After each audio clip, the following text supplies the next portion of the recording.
Are we live?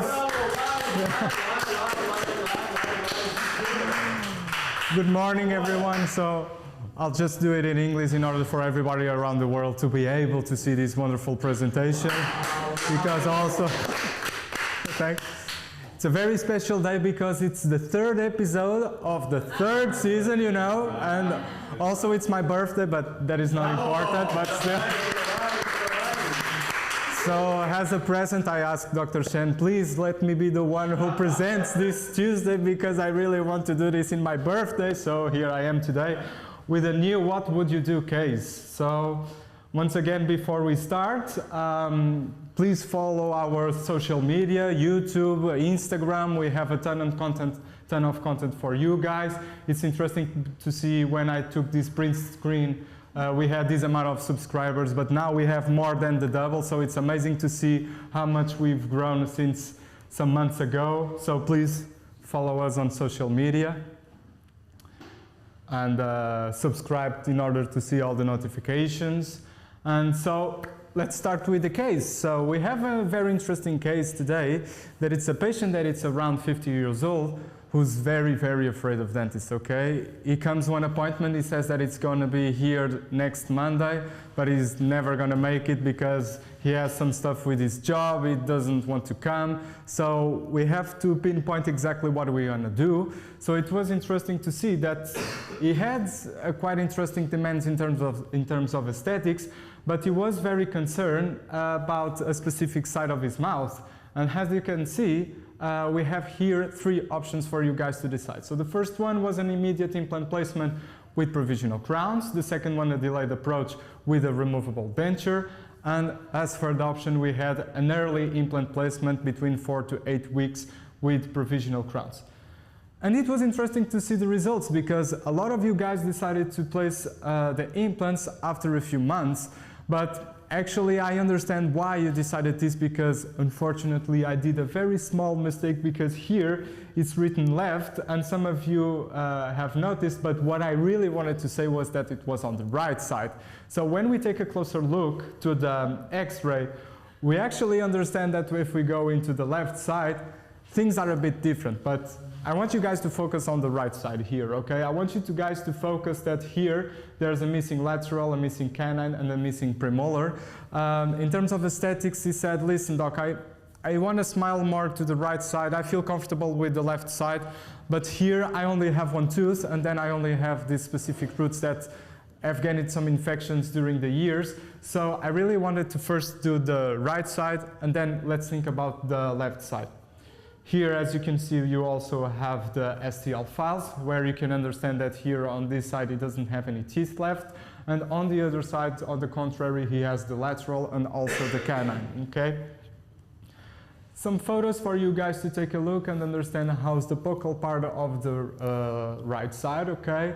As once again stated, we have here some specific infections. On the CBC cut, we can understand that the patient actually wanted to have something fixed, so we started to realize that the approach that we would have to have would be placing the implants. So here the CBC cut needs, where we can see how was the lateral and also how was the upper premolar, okay? So we start to realize that here we have this inclination of the tooth and here we can see the lesion that we have.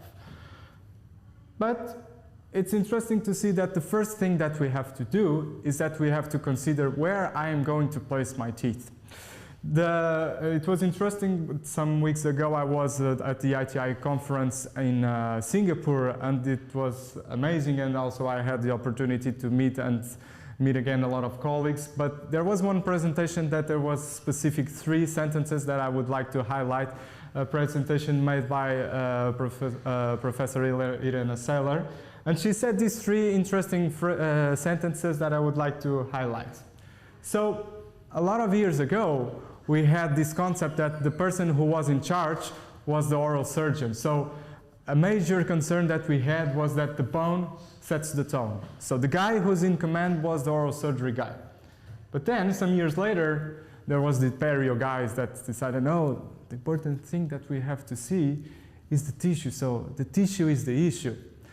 Nowadays, unfortunately or not, because actually this is how things need to be done, and I'm glad that Dr. João Borges is here with us and Berta also, is that the prosto is the boss, okay? So the guys in command is the prosto, okay? So we have to understand where I'm going to place the teeth, where is going to be the occlusion. We know that many years ago we just wanted to figure out where we had bone to place the implants.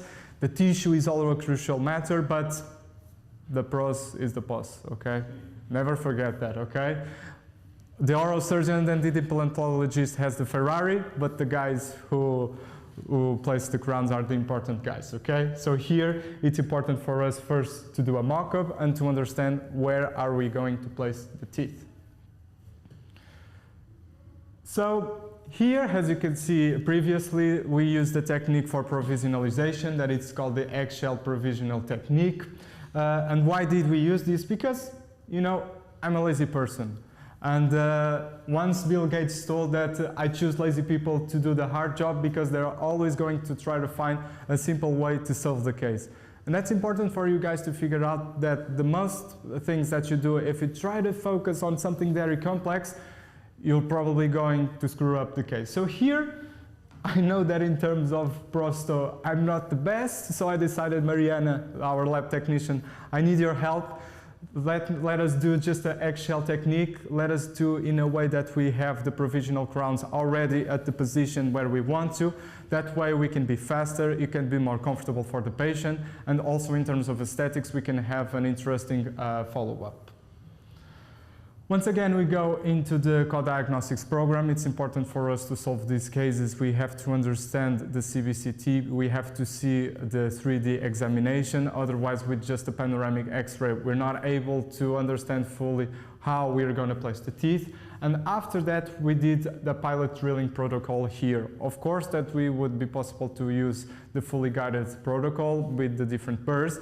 But here, what I really wanted to understand is that where is going to be the 3D position of the implant, and I just wanted to pinpoint the position of the drill and to understand actually how deep did I need to go, okay? So the next slide. So here, once again, we have our pilot drilling surgical guide, okay? We have here the placement of the guide where we have the windows, the lateral windows, where we can understand how fit the surgical guide is. Here in this case specifically, we did an immediate implant placement protocol, but it was important for us to open the flap, okay? We wanted to open the flap because we wanted to see more and we wanted to clean very well the places where we had infections, okay? I remember listening to many lecturers, for example, Mauricio Araújo, that always explains to us that, okay, opening the flap may have some concerns regarding the volumetric changes that we're going to have, but what would you prefer? Not opening the flap and having an infection that you're not able to clean fully, or open the flap, having a little bit of volumetric changes, but be able to fully remove the infection. So here it's exactly what we did, okay? And of course, in the co-diagnostics program, we placed the implants first to understand where we were going to place it, okay? Always when we're talking about it, it seems that it's a simple procedure, but for me, in my expertise that I have, this was my first immediate implant placement, so it was very interesting to understand that, of course, we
for us not only to do a 2D exam but also to do a 3D exam, because only that way we're going to understand